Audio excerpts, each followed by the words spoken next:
Hey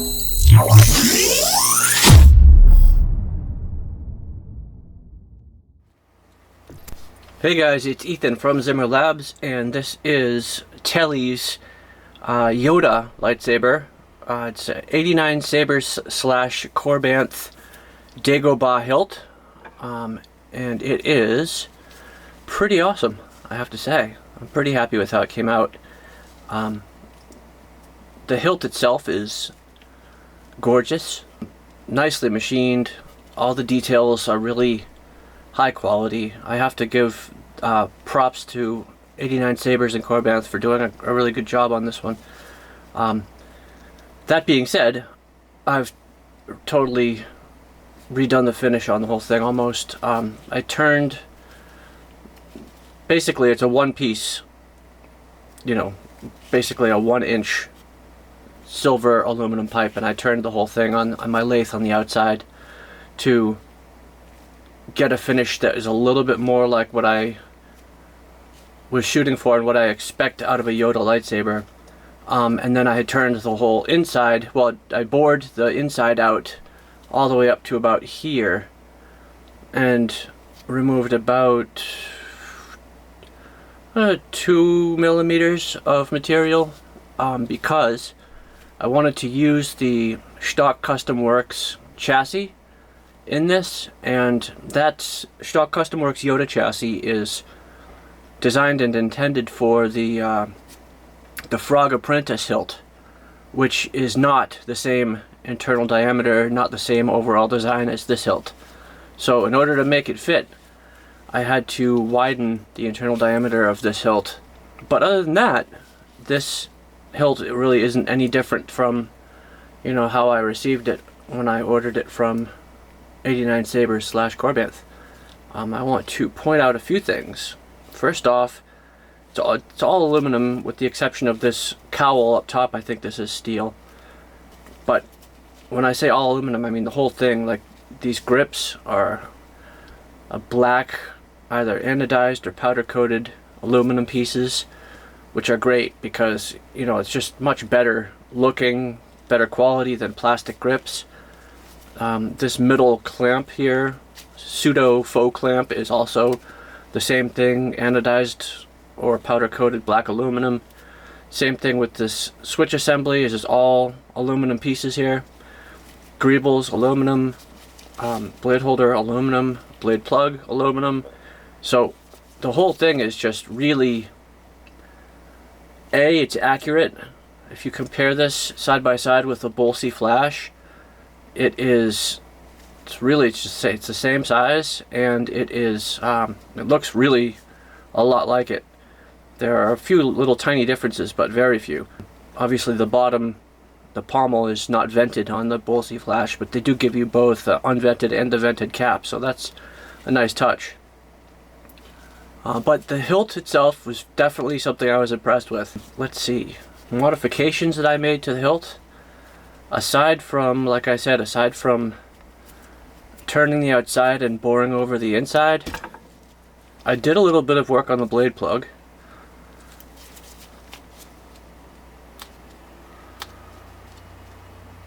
Which can be hard to grab at times.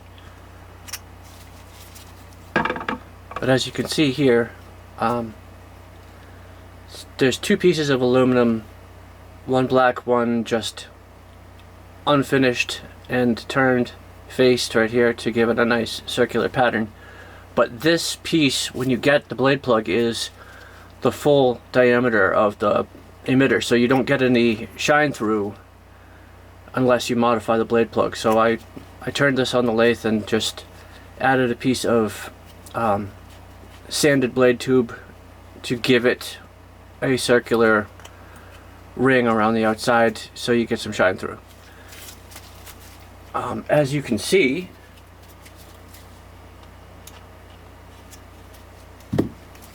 inside there is a Shtok Custom Works Neopixel blade connector with a diffuser screen and onboard Neopixels, and then there is a brass blade connector housing holding the whole thing together, But the whole thing looks great when you know, when you see down the emitter, when you look down in there, it looks very nice and finished. Just, you know, decorative with the geometric shapes and everything. Before we get into how this saber works, this is a tiny hilt. Really, it's a tiny hilt. So, side by side with a Roman Props MK1, just so you guys can see, I mean, this thing really is tiny. I mean, there's really very little room to fit what you need to fit in here to make it a functioning lightsaber. So as a result, it's definitely challenging to get a 2-button setup. I could have, but I would have had to use a different chassis, and I really didn't want to use a different chassis. But, you know, so this is an MK1, and this is not even that big of a lightsaber as lightsaber hilts go. This is not overly large. Here is, for comparison, this is considered a small lightsaber also. This is a 89 Sabers Sid, or Darth Sidious, and as you can see, the Sid makes this thing look tiny. This Dagobah hilt makes the Sid look like a big lightsaber, and that just shows you right there how tiny this guy really is.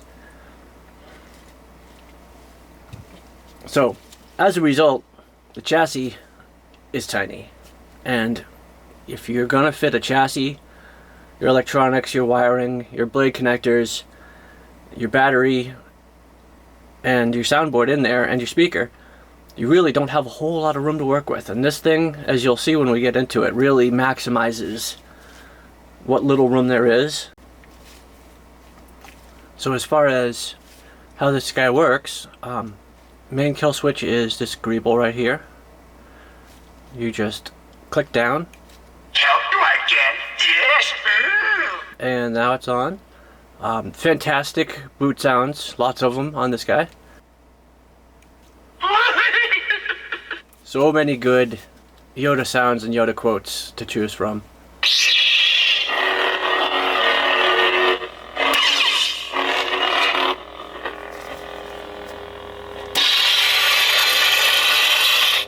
Excellent shine through up here on the emitter.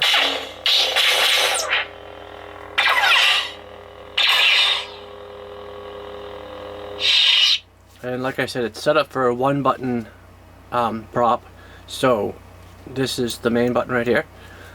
I was going to make this a secondary button, but there just is no room inside the chassis for a button in this spot. I could have put another button maybe here, but I didn't want to mess with the look, the screen accuracy, any more than I did with this greeble here. But for the sake of functionality, I always feel like it's worth having a kill switch that's really easy to get to, so I don't have to take a lightsaber apart to shut it off when I'm done with it. You know, I want that to be easy.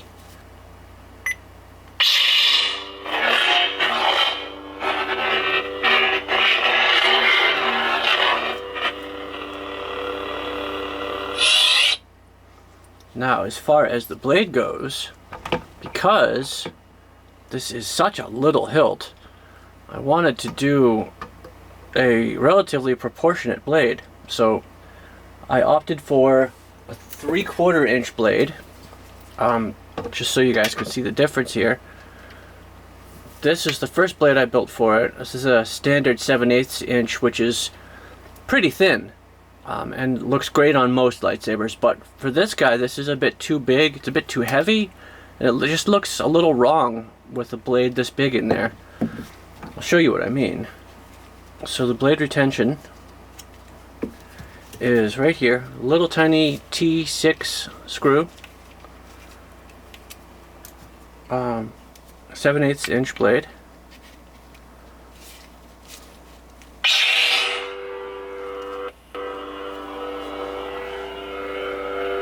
And I don't know if you guys can see it, but it's as thick as the hilt, you know? So it just doesn't look quite right. Whereas 3/4 inch blade with a little blade adapter down there.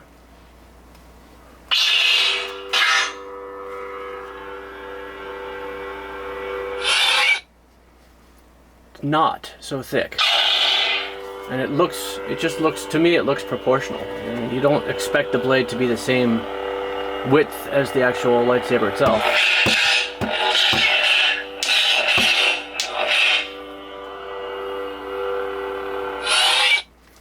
So this is it's actually a bit longer than I planned to do. I think it's a 31-inch blade with 1 inch that goes into the emitter, so a functional 30-inch blade. And I was thinking of doing 27 or 26, 25 even, but this just looks about right to me, and the balance feels good with this length. It's not too long. It's not too heavy.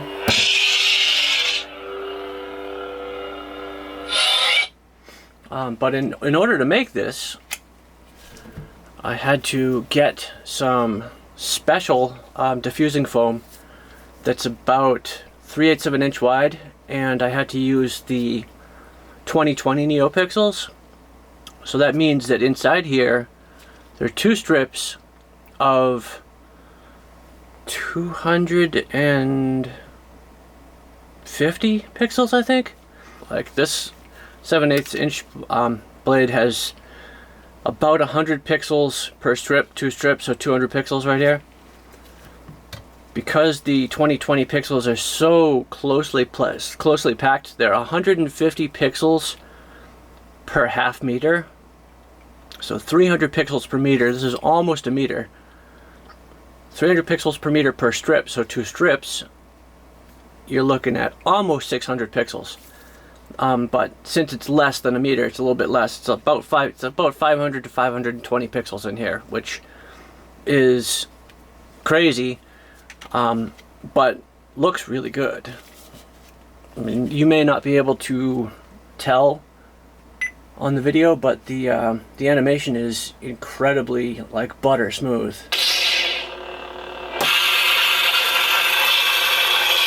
It's like having a 4K TV versus 1080p, because there's just that many more pixels inside here for resolution.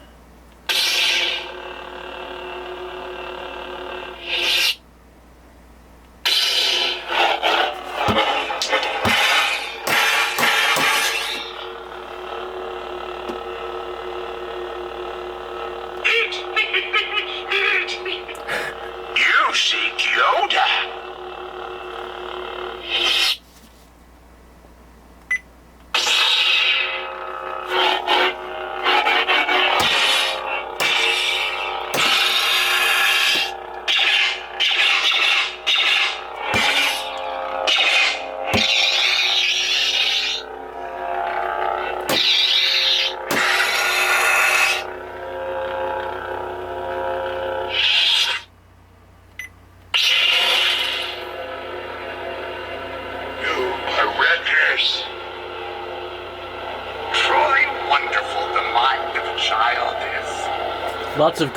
Lots of good quotes. Away with your weapon. I mean you no harm. Lots of different green blades.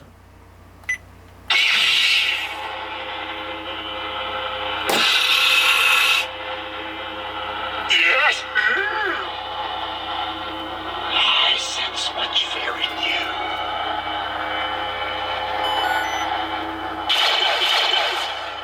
Do or do not. There is no try.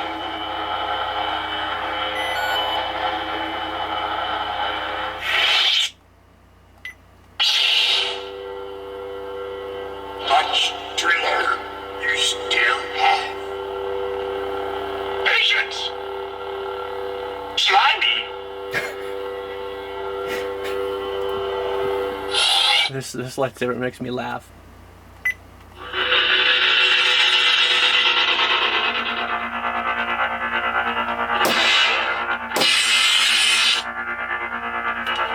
When 900 years old, you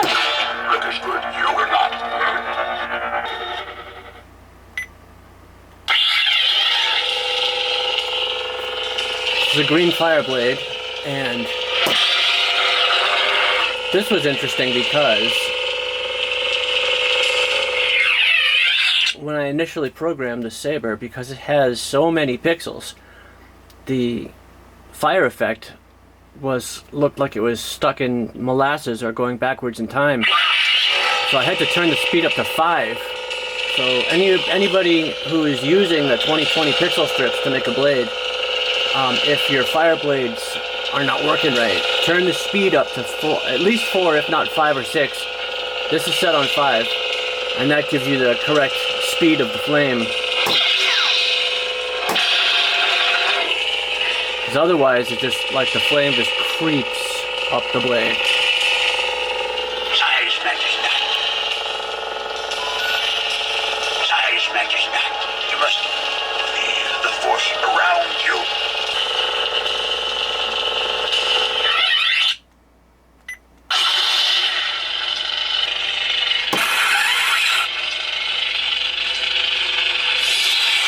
The fire blades really look really nice, though, with the high density pixels.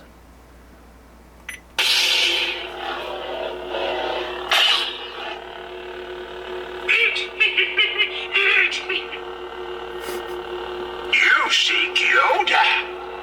I mean you no harm. Help do I get? Yes. Fear is the path to the dark side.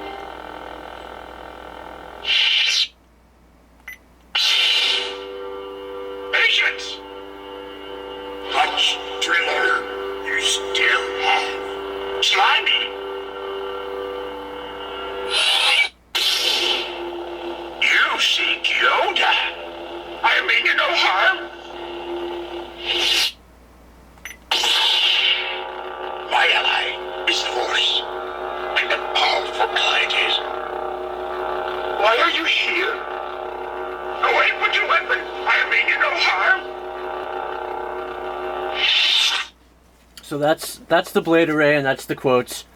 Every blade also, of course, has an audio track.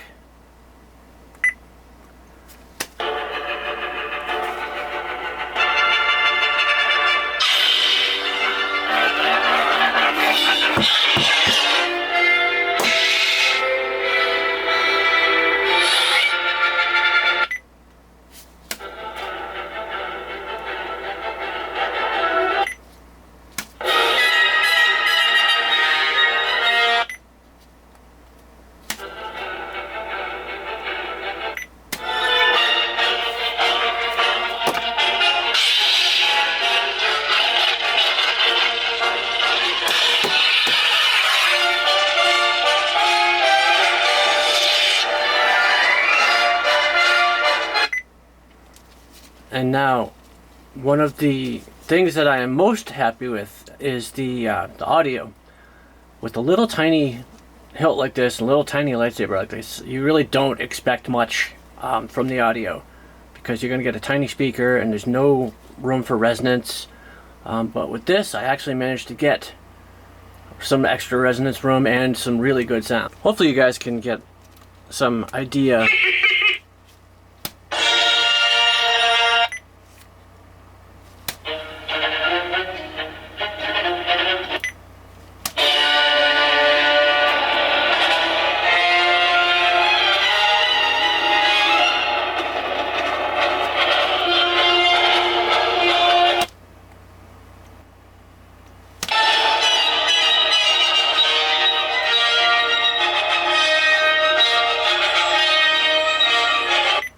Like, I may actually turn the volume down a bit. I think it's set on 2500 right now, which is about 88%. So I can actually, it can go up a bit and it can go down a lot, but you know, you don't expect much from a little tiny lightsaber like this as far as volume goes. But if you remove the pommel, I'll show you guys what I did as far as getting the extra out of the sound quality. I turned this additional piece of aluminum and just epoxied it onto the inside of the emitter here, so that this acts as a spacer and keeps the speaker in place.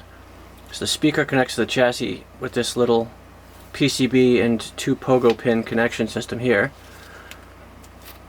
And usually this just sits right up against the pommel, but if you do that, you don't get as good sound quality because you don't have any extra room for the speaker to resonate. So the speaker either has to have room in front of it or behind it. And as you can see, there's no room behind it for anything to resonate. So if you don't have some room in front of this speaker, you're not going to get much sound. It's not going to be loud. It's not going to have any low frequencies, no bass whatsoever. In order to get a little bit of volume, what I did was I set the chassis up to sit as far up in the hilt as I possibly can. So the blade goes in about 1 inch, just as far as that adapter right there. And then the Lightsaber chassis starts here and runs to about here. Speaker to here, and then 3/4 of an inch of resonance right there, which is crucial if you want to have pretty much the best sound you can hope for out of this hilt. Now to remove the chassis, all you have to do is obviously unscrew the emitter, the pommel, take out the speaker, and then unscrew the kill switch greeble, which is very easy. It's just a short little nickel plated or tin plated brass, I don't know what it is exactly. It's just a greeble that I had kicking around from something. I think it actually is a part from a turntable or a record player tone arm counterweight or screw for the head shell. The way this chassis is designed, as you can see, it's tiny little guy. There's the chassis. This is where it sits inside the lightsaber. The way this chassis is designed is it has the kill switch right here, and then it's got this little linkage or lever, whatever you want to call it, that you screw the greeble into so that the greeble sits up here, and then when you slide it, this arm slides the kill switch up and down like so. One thing I didn't show you guys is the LED setup. Just some accent LEDs, so when you pop off the pommel, this is what you get going on down here. You get the USB SD card access, pogo pins for speaker connection, and then there are 4 little tiny 3mm traditional LEDs down here that are doing just a kind of a randomized blink pattern. It's not totally random, but it's semi-random and changes, kind of on its own. What it does, pretty much whatever it wants to do. But just to dress it up a little bit. Then we've got a removable 18650 battery right here. Nice brass blade connector housing, and then actually happens to be room for 2 strips of Neopixels on the chassis. And then you get your Profi board mounted right here. The chassis itself covers up the 2 buttons on the Profi board, but it's smartly designed in that the underside of the chassis has little prongs that push down on the buttons. So if you want to reset your board, you can do that just by pressing on the chassis, and that will press in turn the buttons. Switch mounted right here. Just a really low profile metal brass tactile switch. Dimitri did a terrific job with this chassis design. Dimitri always does a terrific job with pretty much everything he does, but this is especially impressive because it's so damn small and compact, and yet there's still enough room for buttons, a kill switch, accent lights, accent LEDs, a removable battery, Profi board, some decorative stuff, and a nice decorative blade connector holder. So the chassis still looks good. It's still a nice, fancy, designer, decorative piece. Ideally you get a plastic spudger or something, but I put some extra insulation on the top here so that if you don't have plastic, you can still use, you know, a torque screw or something, whatever you have handy to press on it and pull the battery out. The polarity of the battery, positive is at the top, negative is at the bottom, and this is designed for a flat top battery, not a button top battery.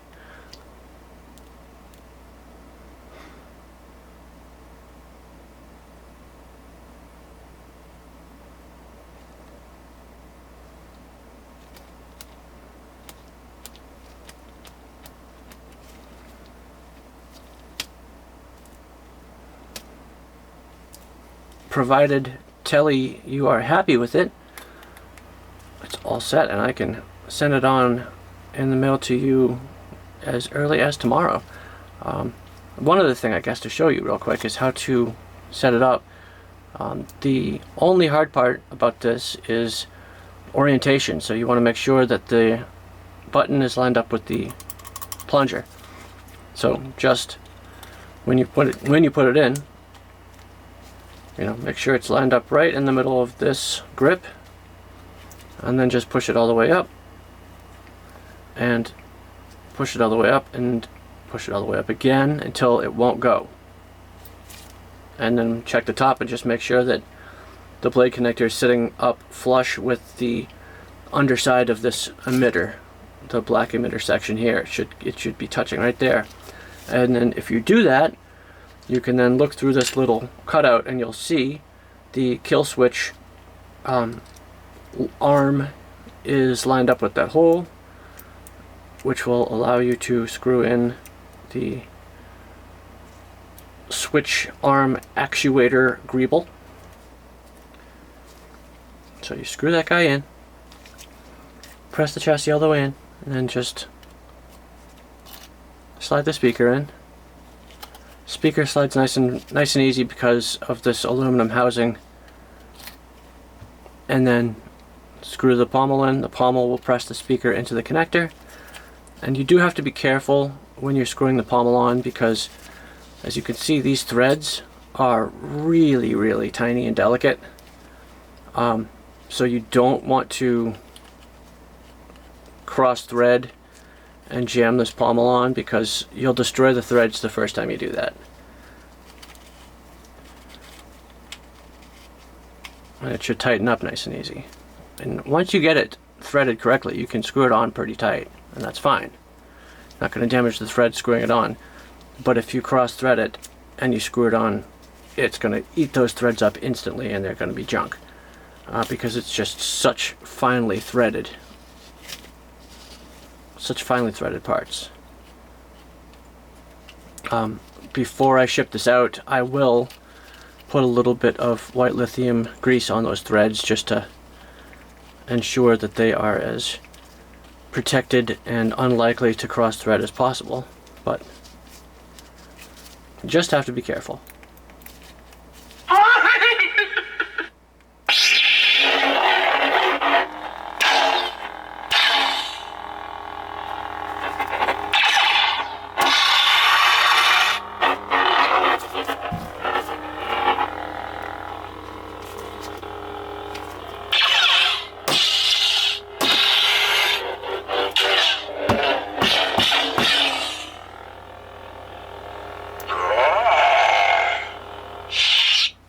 So, Telly, I hope you like it.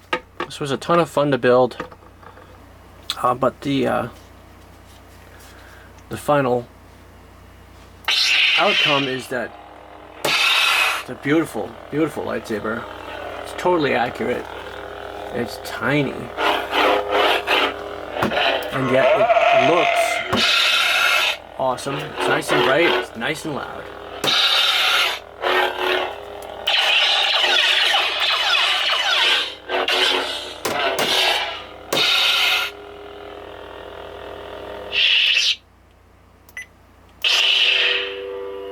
Patience! Slimy! Patience! Patience!